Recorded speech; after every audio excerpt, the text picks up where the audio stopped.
Halo, apa kabar? Kita kembali lagi dalam materi kita tema 9, subtema 3, pembelajaran 1 dan 2. Selamat menyimak ya. Kita mulai dengan pembelajaran pertama adalah bahasa Indonesia. Iklan baris dan kolom. Berdasarkan bentuknya, iklan media cetak dibedakan menjadi dua, yaitu satu, iklan baris. Iklan yang kecil, singkat, berisi penawaran atau informasi tentang sesuatu yang terdiri atas beberapa baris saja, atau disebut juga iklan mini. Kedua, iklan kolom. Pemuatannya memanfaatkan beberapa bagian kolom dari suatu halaman surat kabar. Pertama, kita pelajari iklan baris. Ciri-cirinya. 1. Terdiri atas 2-3 baris. Informasi yang dikandung hanya informasi penting saja. Ditulis secara singkat, padat, namun jelas. 2. Dikelompokkan sesuai dengan jenis barang atau jasa yang ditawarkan. 3. Kalimatnya pendek, menggunakan singkatan-singkatan untuk menghemat tempat. 4. Dilengkapi dengan gambar ukuran kecil dan tidak berwarna. 5. Dilengkapi nomor telepon yang bisa dihubungi pembeli. 6. Tidak menggunakan ilustrasi grafis. 7. Biaya pemasangan tergolong murah karena tidak membutuhkan tempat yang lebar. Contohnya ada di sebelah. Iklan kolom.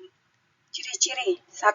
Terdiri atas ilustrasi atau gambar atau foto atau bagan dan kata-kata. 2. Ukurannya lebih besar daripada iklan baris, bahkan ada yang penuh satu halaman koran. 3. Berisi penawaran, ajakan, bujukan untuk membeli produk atau barang yang ditawarkan. Bisa berupa iklan pribadi, keluarga, seperti iklan pernikahan, duka cita, ucapan terima kasih. Contohnya seperti ada di sebelah. Unsur-unsur iklan media cetak. 1. Kepala iklan. Judul iklan, merek iklan, kalimatnya pendek, berupa slogan. Cirinya, tulisannya menonjol, kalimatnya pendek, satu kata, berisi kata atau kalimat yang mengandung kesan yang kuat. 2. Gambar yang menarik untuk menarik konsumen atau pembeli untuk melihat iklan atau barang jasa yang ditawarkan. 3. Teks iklan merupakan naskah iklan yang dicetak menggunakan jenis huruf yang lebih kecil dari judul iklan, berisi informasi, kelebihan, atau keunggulan barang atau jasa ditawarkan. 4. Harga. Menginfokan harga barang atau jasa ditawarkan. 5. Nama dan alamat, berisi alamat dan nama yang bisa dihubungi customer atau pembeli untuk barang atau jasa ditawarkan. 6. Kalimat penutup, penegasan produk atau slogan. Pembelajaran selanjutnya adalah IPA. Yang akan kita pelajari tentang materi.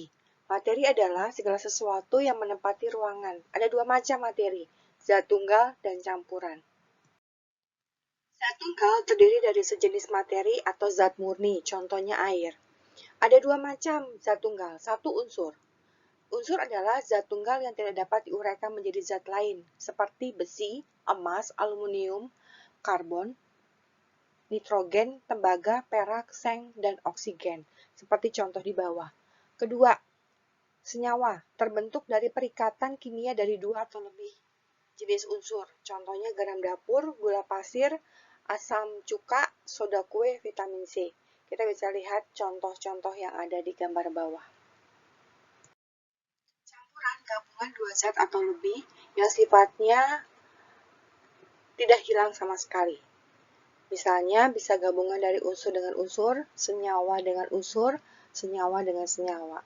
Contohnya adalah campuran homogen. Campuran homogen adalah campuran penyusun tercampur sempurna, tidak bisa dibedakan. Seperti udara, sirup, dan air laut. Yang kedua adalah contohnya campuran heterogen. Zat yang campur tidak sempurna bisa dibedakan. Contohnya air dengan minyak, air dengan kapur, air dengan kopi.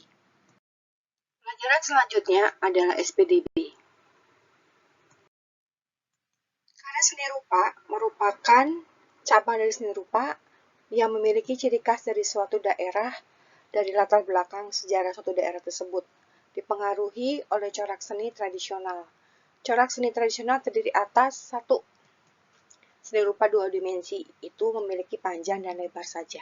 Contohnya kain batik, kain songket, kain tenun. Kedua, karya seni rupa 3 dimensi, memiliki panjang, lebar, dan tinggi, atau disebut volume. Contohnya ukiran kayu, keramik, patung, dan gerabah. Karya seni daerah bersifat tradisional biasanya menggunakan motif yang turun-temurun. Misalnya masyarakat di pantai akan menggunakan motif ikan, gelombang laut, karang, dan kapal. Beda dengan masyarakat di gunung, biasanya bermotif buah, pohonan, bunga, dan hewan. Ciri-ciri karya seni rupa daerah. 1. Bersifat kedaerahan.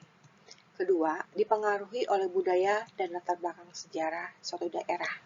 Karena mengandung simbol-simbol yang bermakna, sering digunakan untuk upacara adat, agama, atau kebiasaan sehari-hari. Dibuat dari bahan alam yang berasal dari lingkungan.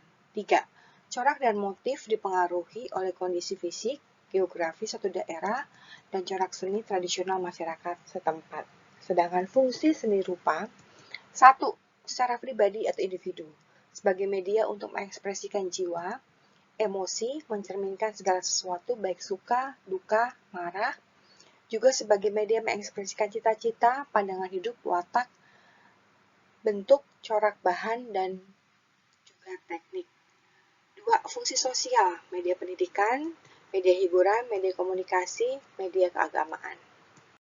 Berdasarkan jenisnya, seni rupa daerah terbagi menjadi 2, yaitu seni rupa murni, yang mengutamakan segi keindahan tanpa memperhatikan fungsi. Contohnya, lukisan dan patung. 2. Seni rupa terapan yang mengutamakan fungsi namun tetap memperhatikan segi keindahan.